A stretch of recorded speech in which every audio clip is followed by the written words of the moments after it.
जय जय साथियों। ओम नमः शिवाय। ओम नमः शिवाय। ओम नमः शिवाय। सोहम गुरस्कुर्वे नमः। सोहम गुरस्कुर्वे नमः। सोहम गुरस्कुर्वे नमः। साथियों, कैसे हैं आप? आशा करते हैं आप अच्छी तरह से होंगे। आप और आपका परिवार सुखी और संपन्न होगा, खुशहाल होगा। गौहर दिव्य दर्शन में मैं आपका स्वागत करता हूं। साथियों, आज एक ऐसी आपके लिए साधना लेकर आया हूं जो आपके दुर्भाग्य को सौभाग्य में बदल देगी। आप बहुत ज़्यादा परेशान हैं, आपका दुर्भाग्य पीछा नहीं छोड़ रहा है, हर काम में आप हाथ डालते हैं वो आपका बिगड़ जाता है और बनते बनते काम बिगड़ जाते हैं, घर में अशांति फैली रहती है। तो यह एक ऐसा प्रयोग है, किसी यदि आपने सच्चे मन से कर लिया और प्रसन्न चित्त से कर लिया तो आपके घर परिवार में समस्त स्थान संबंधी और वातावरण संबंधी जो अशांति है वो दूर हो जाएगी और शांति की स्थापना होगी। इसके साथ साथ दुष्ट ग्रहों का कोप भी शांत हो जाएगा, और जब दुष्ट ग्रह जहां शांत हो जाते हैं तो वहां से ऑटोमेटिक काम बनने लगते हैं, क्योंकि दुष्ट ग्रहों की वजह से हमारे काम बिगड़ते हैं। और जब दुष्ट ग्रह हमारे अनुकूल हो जाते हैं तो हमारे बिगड़े हुए काम भी बनने लगते हैं। और ये ऐसा प्रयोग है कि अगर इसे पूर्ण निष्ठा और विश्वास के साथ आपने कर लिया तो आपका सारा दुर्भाग्य नष्ट हो जाएगा और सौभाग्य की वृद्धि होगी। और जब सारे ग्रह आपके अनुकूल होंगे तो सोचिए कि आप आर्थिक संपन्नता की ओर बढ़ने लगेंगे और आय के अनेकों साधन आपको मिलेंगे, अनेकों रास्ते धन आगमन के आपके खुलने लगेंगे। अनेकों प्रकार की जो बीमारियां आपका पीछा नहीं छोड़ रही हैं, घिरे हुए हैं आप बीमारियों से, वो भी स्वतः ही दूर हो जाएंगी। ये इतना अच्छा प्रयोग है। अब इसे कर कौन सकता है और कैसे करना है, चलिए चलते हैं इसकी ओर। तो देखिए, वीडियो शुरू करने से पहले मैं आपसे हाथ जोड़कर एक रिक्वेस्ट करना चाहता हूं कि यदि आप मेरे इस चैनल पर नए हैं तो इसे सब्सक्राइब जरूर कर लीजिएगा, बेल आइकन को भी दबा लीजिएगा, जिससे ऐसे ही आने वाले अच्छे अच्छे वीडियो आपके पास आते रहें और आप इनका लाभ उठाते रहें। अच्छा, अब चलिए, इसको कर कौन सकता है? इसको करना है घर की महिलाओं को। घर की महिला ही घर की लक्ष्मी होती है, और अगर घर की महिलाएं करेंगी तो जरूर वो घर सुख और संपन्नशाली बनेगा। तो करना क्या है, चलिए, पूर्णमासी, ये प्रयोग पूर्णमासी को किया जाता है। पूर्णमासी की रात को एक साफ स्वच्छ थाली ले लीजिएगा और उस थाली को बढ़िया धो करके स्वच्छ कर लीजिएगा, और फिर अपनी सासू माँ की एक अंगूठी या उनकी चूड़ियों, दोनों हाथों के एक एक जोड़ चूड़ी। देखिए, सासू माँ बहुत महत्वपूर्ण होती है आपके जीवन में, ध्यान रखिएगा। अपनी सासू माँ को कभी परेशान मत करिएगा, कभी आप अपनी सासू माँ को दुखी मत करिएगा।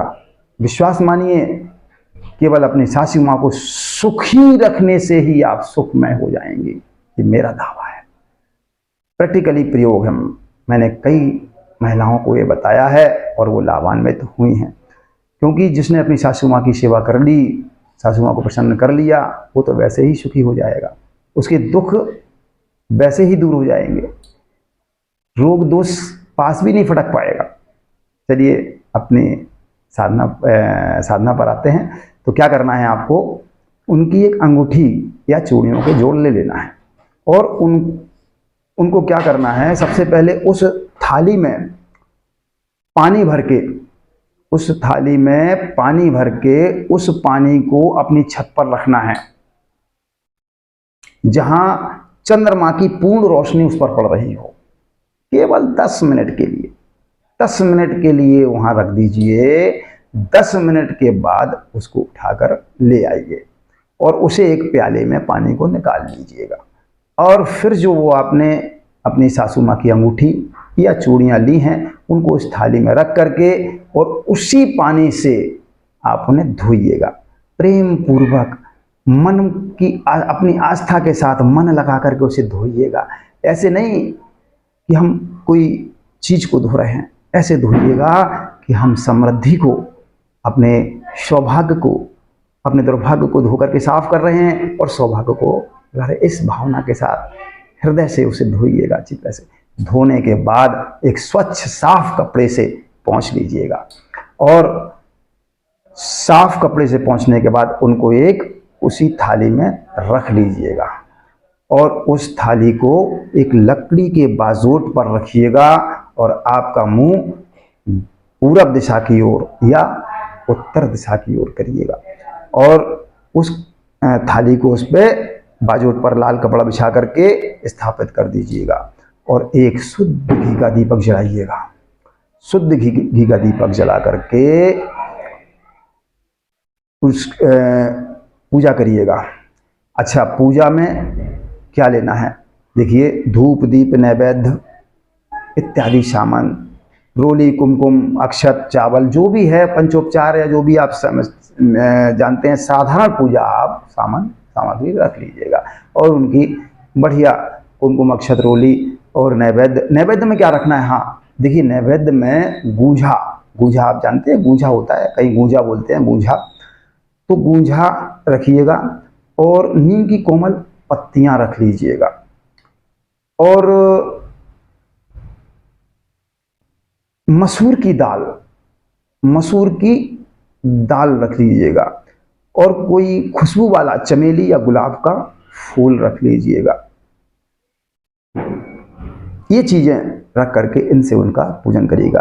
अक्षत चावल कुमकुम रोली और ये नैवेद्य से पूजन करिएगा। हृदय से नतमस्तक होकर के उनको प्रणाम करिएगा और हाथ जोड़ करके अपने सौभाग्य वृद्धि के लिए प्रार्थना करिएगा उनसे कि हे दिव्य मेरी सासू माँ के आशीर्वाद, मेरे बुजुर्गों का आशीर्वाद से, बुजुर्गों का आशीर्वाद जो है मुझे दीजिएगा। हे देव, हे पितृदेव, हे मेरे कुलदेवी कुलदेवताओं, मुझे समृद्धशाली बनाने के लिए मैं साधना कर रहा हूँ या कर रही हूँ।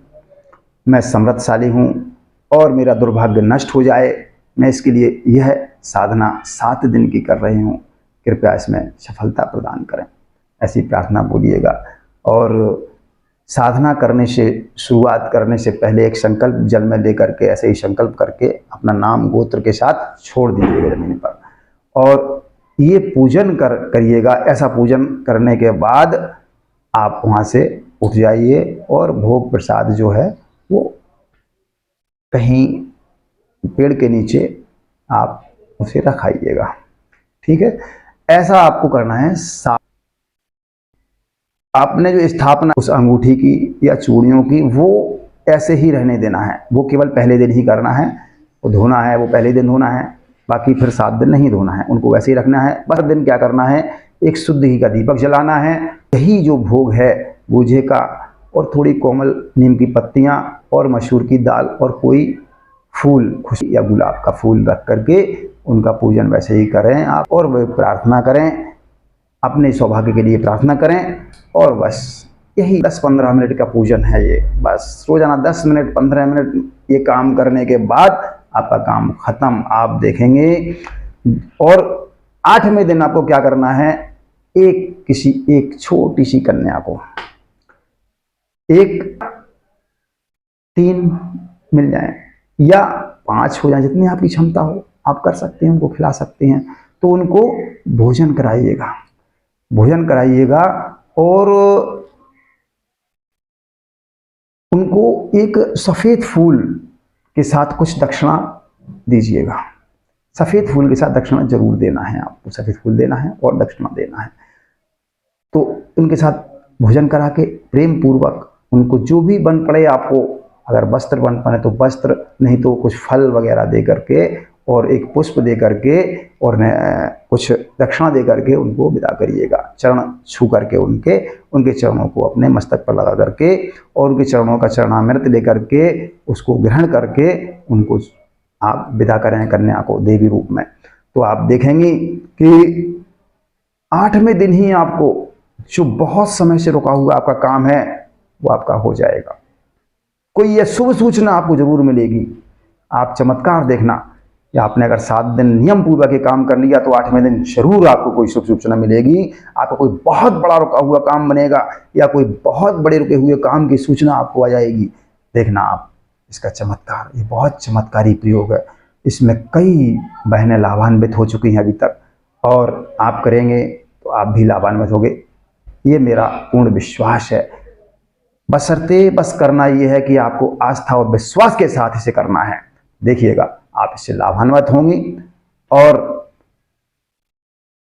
खुशहाल रहेंगी। आपका परिवार खुशहाल हो जाएगा, आपके घर में सुख और शांति की स्थापना हो जाएगी, लड़ाई झगड़े बंद हो जाएंगे, आय के साधन खुल जाएंगे, धन समृद्धि के मार्ग प्रशस्त हो जाएंगे और आप धनवान हो जाएंगे। तो करिएगा और खुशहाली के साथ, प्रसन्नता से साथ करिएगा इसे और लाभ उठाइएगा। आज के लिए इतना ही, और अब आज चलते हैं किसी अन्य वीडियो के साथ, फिर मिलेंगे। जब तक के लिए ओम नमः शिवाय साथियों, ओम नमः शिवाय, ओम नमः शिवाय साथियों।